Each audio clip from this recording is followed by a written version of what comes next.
रामायण और महाभारत भारत के दो ग्रेटेस्ट एपिक्स माने जाते हैं। जहां रामायण में धर्म और कर्तव्य को ऊपर रखा गया है, वहीं महाभारत में धर्म के साथ साथ युद्ध नीति, रणनीति और ह्यूमन गॉड रिलेशनशिप पर इम्पोर्टेंस दी गई है। इनफैक्ट महाभारत को भारत के इतिहास का सबसे भीषण युद्ध माना जाता है। 18 दिनों तक चलने वाला ये युद्ध इतना भीषण था कि इस युद्ध में लाखों सैनिकों ने अपनी जान गंवा दी, और ये तो हम सभी जानते हैं। लेकिन क्या आप जानते हैं कि रामायण और महाभारत इन एपिक्स में सबसे इंटरेस्टिंग जो फैक्ट है वो ये है कि इनमें सारे कैरेक्टर्स के अपने अपने स्पेशलाइज्ड वेपन यानी अस्त्र हुआ करते थे। वास्तव में ऐसा माना जाता है कि महाभारत में 1000 से अधिक विभिन्न प्रकार के हथियार यानी अस्त्र शस्त्र का उपयोग किया गया था। तो चलिए आज के इस वीडियो में हम इतिहास के सबसे डेडलीस्ट और खतरनाक वेपन्स के बारे में डिटेल में जानते हैं। त्रिशूल। त्रिशूल को इस संसार का मोस्ट पावरफुल वेपन माना जाता है। ऐसा माना जाता है कि ये संसार का मोस्ट डिस्ट्रक्टिव वेपन है। डिस्ट्रक्शन यानी विनाश की बात करें तो त्रिदेवों में से विनाश के देवता भगवान शिव के सबसे शक्तिशाली हथियार से ज्यादा शक्तिशाली क्या हो सकता है। कहा जाता है कि त्रिशूल में इतनी शक्ति है कि वो किसी भी अस्त्र को निष्प्रभ भी कर सकता है, और एक बार अगर इसका प्रयोग किया जाए तो इसे कभी भी रोका या नियंत्रित नहीं किया जा सकता है, सिवाय भगवान शिव के। त्रिशूल के 3 सर 3 गुणों राजस, सत्व और तामस के प्रतिनिधित्व करता है। इसीलिए त्रिशूल का धारक निर्गुण है, अर्थात सभी भौतिक और आध्यात्मिक गुणों से मुक्त, भगवान शिव और देवी पार्वती। ऐसा भी कहा जाता है कि त्रिशूल के 3 सर हिंदू देवताओं की त्रिमूर्ति ब्रह्मा, भगवान विष्णु और भगवान रुद्र का प्रतिनिधित्व करता है। इसलिए त्रिशूल में त्रिदेवों की शक्ति निहित है, जो इसे सबसे घातक हथियार बनाती है।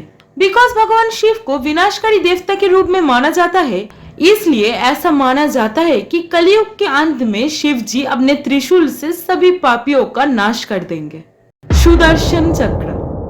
सुदर्शन चक्र को भगवान विष्णु के सबसे शक्तिशाली अस्त्र माना जाता है, जिसका वर्णन भगवान श्री कृष्ण द्वारा महाभारत में भी किया गया है, और स्वयं कई सारे पुराणों में भगवान विष्णु के लिए भी किया गया है। भगवान विष्णु अपने हाथों में पद्म और शंख के अलावा अपने दाएं हाथ में इस चक्र को लिए हुए पाए जाते हैं। पुराणों के अनुसार भगवान विष्णु को ये चक्र भगवान शिव ने दिया था। इस चक्र का निर्माण किया था भगवान विश्वकर्मा ने, जिन्हें देवताओं का वास्तुकार माना जाता है। भगवान विष्णु के हाथ में सुदर्शन चक्र ये सिग्निफाई करता है कि भगवान विष्णु इस पूरे संसार का पालन करते हैं।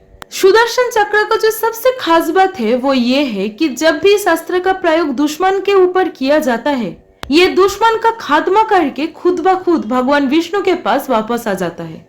ब्रह्मास्त्र। ब्रह्मास्त्र भगवान ब्रह्मा द्वारा बनाया गया सबसे शक्तिशाली अस्त्र है। ऐसा कहा जाता है कि ब्रह्मास्त्र को 2 तरीके से पाया जा सकता है। पहला है कड़ी तपस्या करना, और दूसरा है अपने गुरु द्वारा इसे पाना। ब्रह्मास्त्र की तुलना आधुनिक समय के परमाणु बम से की जा सकती है। जिस पर इस अस्त्र का इस्तेमाल किया जाता है, उसे नष्ट करने के अलावा ये हथियार पर्यावरण को भी नष्ट कर देता है, जिससे ये हिंदू पौराणिक कथाओं में सबसे शक्तिशाली हथियारों में से एक माना जाता है। इतिहास में ब्रह्मास्त्र का प्रयोग श्री राम ने रावण के खिलाफ, विश्वामित्र ने वशिष्ठ के खिलाफ और अर्जुना ने अश्वत्थामा के खिलाफ किया था। ये हथियार इतना शक्तिशाली और खतरनाक है कि दुनिया के जिस भी हिस्से में इसका प्रयोग किया जाता है, वो हिस्सा बंजर भूमि में तब्दील हो जाता है। ब्रह्मा शिष्यास्त्र। ब्रह्मा शिष्यास्त्र भगवान ब्रह्मा द्वारा बनाया गया दूसरा शक्तिशाली अस्त्र है। ऐसा माना जाता है कि ब्रह्मा शिष्यास्त्र ब्रह्मास्त्र से 4 गुना ज्यादा शक्तिशाली है, और इसके सिरे पर ब्रह्मा जी के 4 सर है। इस अस्त्र का जो सबसे खास बात है वो ये है कि इसकी ऊर्जा को किसी भी चीज पर इन्वोक यानी डाला जा सकता है। पुराणों के अनुसार ये अस्त्र इतनी भयानक और पावरफुल है कि अगर इस अस्त्र का प्रयोग एक बार किया जाए तो पूरी धरती खत्म हो सकती है। पाशुपतास्त्र। पाशुपतास्त्र भगवान शिव का अविनाशी और अप्रतिरोध्य हथियार, जिसमें सभी रचनाओं को नष्ट करने की क्षमता है। माना जाता है कि पाशुपतास्त्र हिंदू इतिहास में सबसे शक्तिशाली और भयंकर हथियारों में से एक है। ये भगवान शिव और देवी काली का हथियार था और इसे मन, आंखों, शब्दों या धनुष से छोड़ा जाता था। पाशुपतास्त्र की शक्ति इतनी थी कि इसे कम संख्यक दुश्मनों या कम संख्यक योद्धाओं के खिलाफ इस्तेमाल करना मना था। ये हथियार भारी नरसंहार करने और सभी प्राणियों पर हावी होने में सक्षम है। ये अस्त्र इतनी शक्तिशाली है कि ये पालक झपकाते ही पूरे ब्रह्मांड को खत्म करने की ताकत रखता है। रुद्रास्त्र, रुद्र यानी भगवान शिव का रुद्र रूप को दर्शाता है। जब भी इस अस्त्र का इस्तेमाल किया जाता था तब 11 रुद्रों की ताकत इसमें आकर समा जाता था।